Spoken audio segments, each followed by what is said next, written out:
Pictorialism.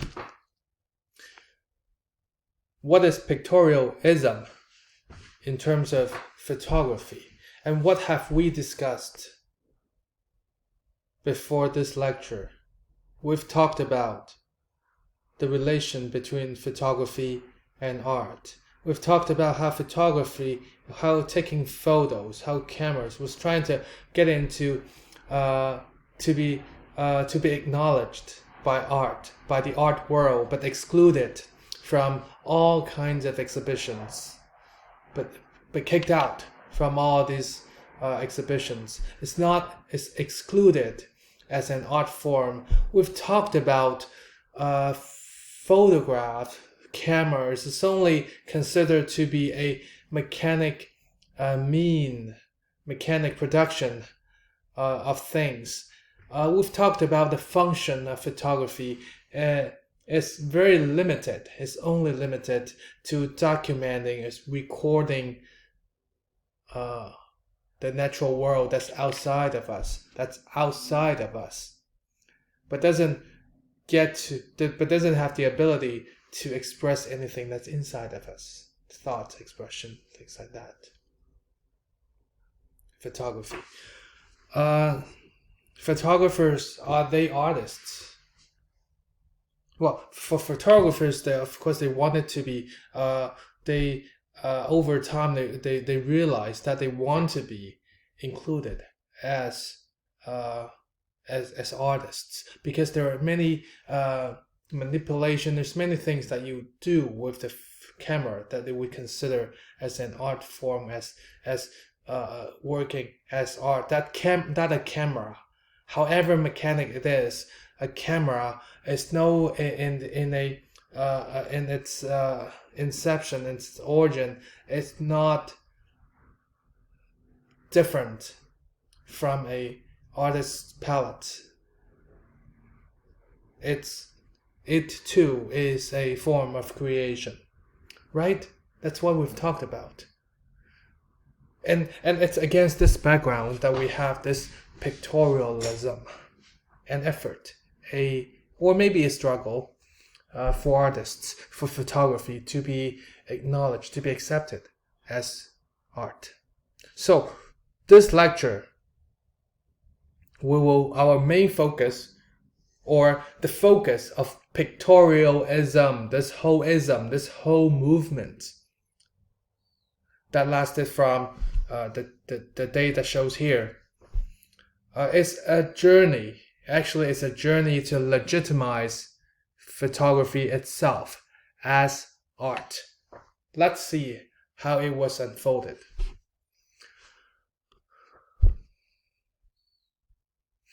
We're going to talk about all these things, right? How photography try to reveal itself, right? Try to show the world that it has the ability for self-expression, for capturing more than just documenting the world, copying the world, more than just doing that. Official definition of pictorial photography would be style of photography and imagery based on an application of the principles of fine art, and in particular on ideas of beauty and nature deriving from the picturesque.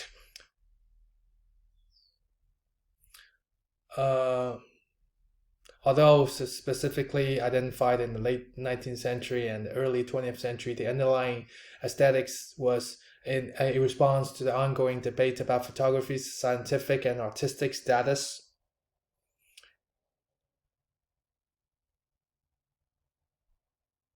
And pictorialism's attributes of manipulated photographic media, subjectivity, and symbolism. Application of principles of fine art. How do you do about that? How do you go about this application of principles of fine art? What are these principles? What can you do with photography, with a photograph, that can make it close to an experience of like oil paint, like etching, like lithography, like sculpture? Well, I think we've talked a little bit about some kind of pictorialism-esque kind of experiment, kind of attempt. For example, at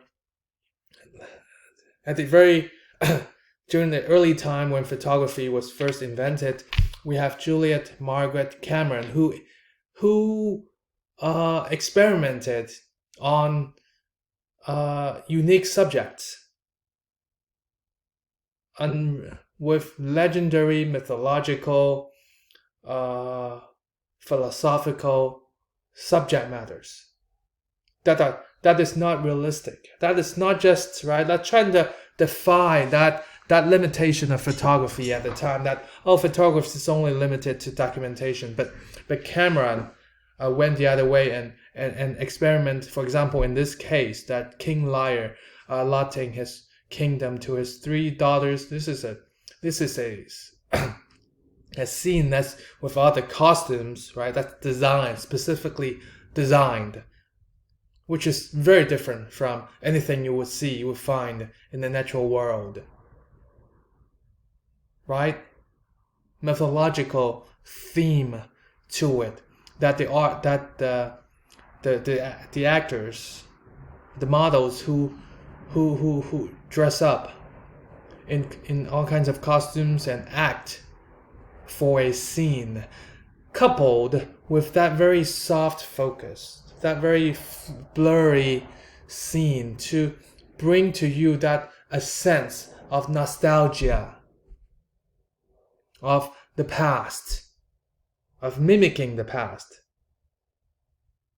right? So that's some kind of manipulation.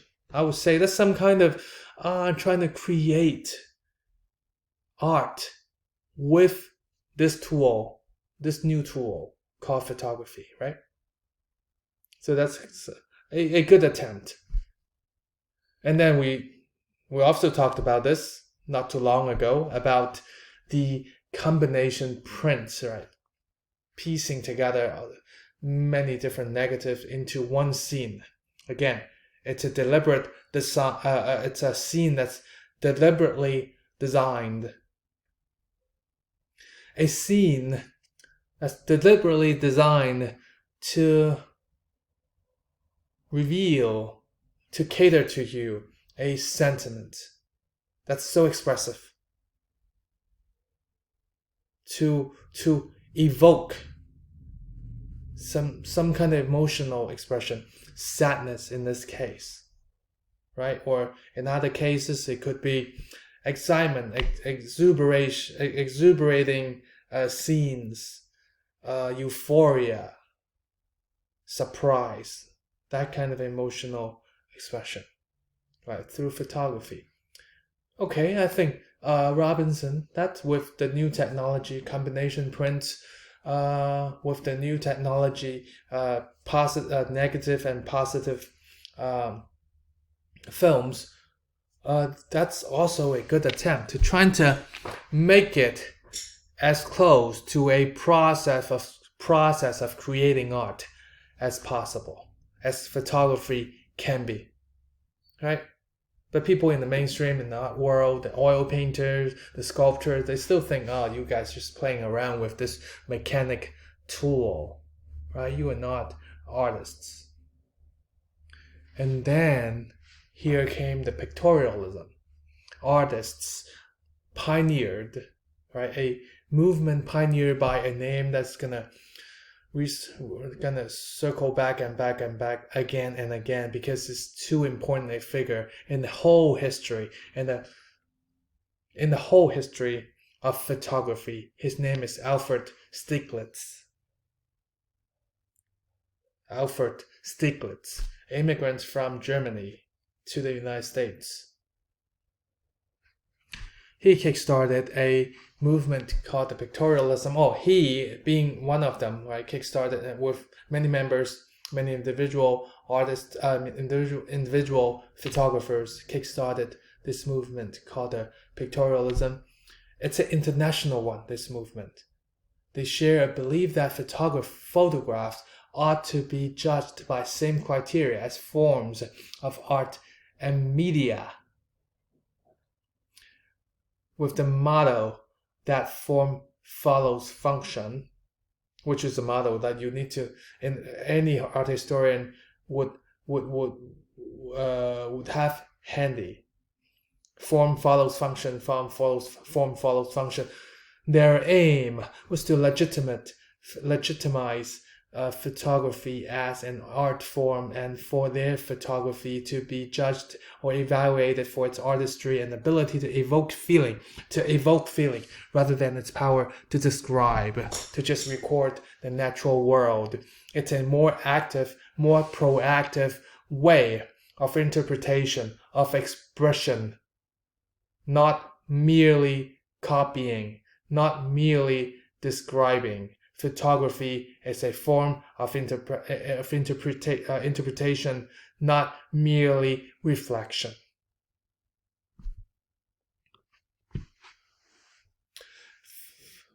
Pictorialism sought to prove photography as an fine art, right? Embracing a variety of artistic influences, including symbolist literature and art, impressionist and pre-Raphaelite painting, all this Art Nouveau or Harponisme, all these different movements that were happening at the time.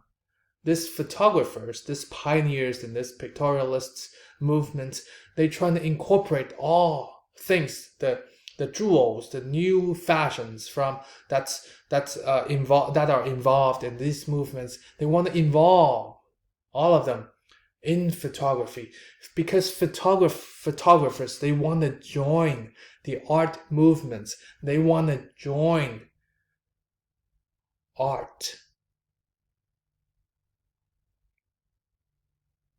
So what's to start off, right? This movement, their works were generally characterized by picturesque subjects rendered in soft focus, like Cameron's at a very early time, with an emphasis on tone rather than the line and detail, right? Less of recording, more of expressing. Or they employed exotic printing techniques, or which is a technique that they learned from the Japanisme, the Japanisme, and drew onto their prints, lending a handmade quality to their work, and thus demonstrating its technical and aesthetic skill. Pretty abstract, all this definition, pretty abstract. I'm going to share with you something fun, something not so abstract. What do they mean by this technical and aesthetic skill that they can employ in making photographs? A little surprised it might sound to you. I've listed all the many examples, right, but not limited to these examples. The artistic strategies to create a pictorialist photograph. They either smear or smudge the lenses, damage the lens so that it's imperfect, so that it's blurry, so that it has all these different scratches on the negative itself already, because the lens is damaged. Or kick the tripod as it's taking the light in, as the shot is open, kick this tripod to create that kind of surprising accident in the making of this process, in the making of the photograph. How about that as a process of art creating? Many more. Blur the print during the processing negative, right? When I'm taking the photograph, you can do manipulation to it. You play with it, kick the tripod, do things with the camera, damage the lens. Or during the developing process, you can also torture the film too, right?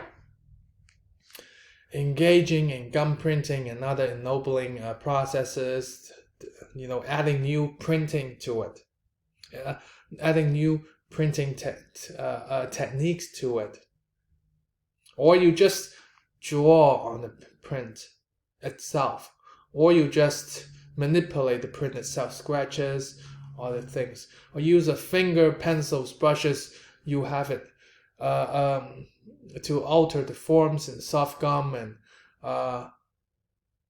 bichromate, oil pigment, gelatin, carbon, all sorts of platinum chemical treatments to it.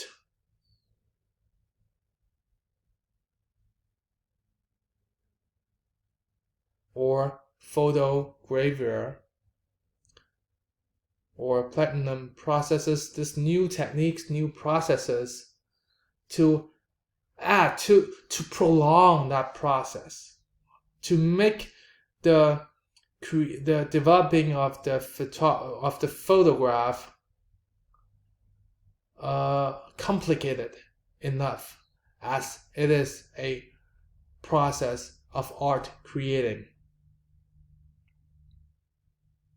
It's trying to make, all in all, the point is to make photography a handmade process. It's too mechanic, right? We're gonna make it a handmade process like other forms of art. So now, the photographers, they ask, right, can you include me in the art world? I've done all this so much. I've done so much. And that's all this pictorialism movement is all about. Right? To do more, to make itself look like a form of art, to make it a handmade process, a art process, to try to attach itself to whatever definition it is art, is creating art.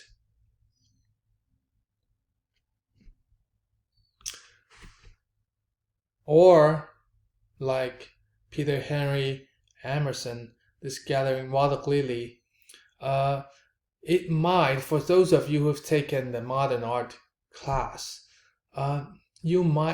this photograph might look similar to something that Claude Monet, the Impressionists, right? Claude Monet, the water lily, Monet's favorite, look like something that he's created. And you are right, Emerson is trying to mimic, if you like, impersonate that spirit, that kind of sentiment that Monet creates in his painting. Emerson is trying to recreate that through photograph. Again, this whole scene is staged with maybe costumes, the scene carefully picked. So in the art world, towards the late 19th century, this is this fashion, this movement towards naturalistic, like started by the Babazon school, who in the suburban area in France, artists trying to study the nature, depict the nature, put their focus back onto the naturalistic world. So photography in this time, trying to trace their footsteps, trying to engage in that depiction of the naturalistic as well. And that's why we have this photograph right here, Emerson gathering water lilies.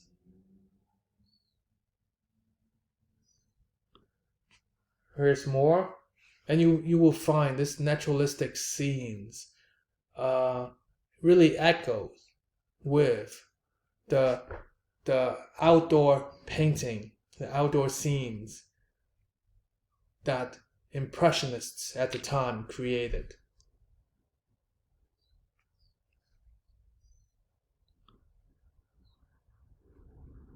And again, as I said, the Alfred Stieglitz, the name is going to circle back again and again. So Stiglitz participated in this pictorialism, was his founder, one of the founders. So he offered something that's, again, blurring it through the development process, use gravure, print to create that kind of effect that make it look more like painting, more like etching, and also it works well with the composition, the intentional composition, right? With all these models then at the right spot, and then Stiglitz open the shutter door to capture this scene and name it. Everything is deliberate. Naming it, waiting for the return. Again, it's a scene. It's trying to create a scene that's just like painting. Try to evoke a sense of romantic nostalgia sentiment that claims that photography too has the ability to involve, to express emotion.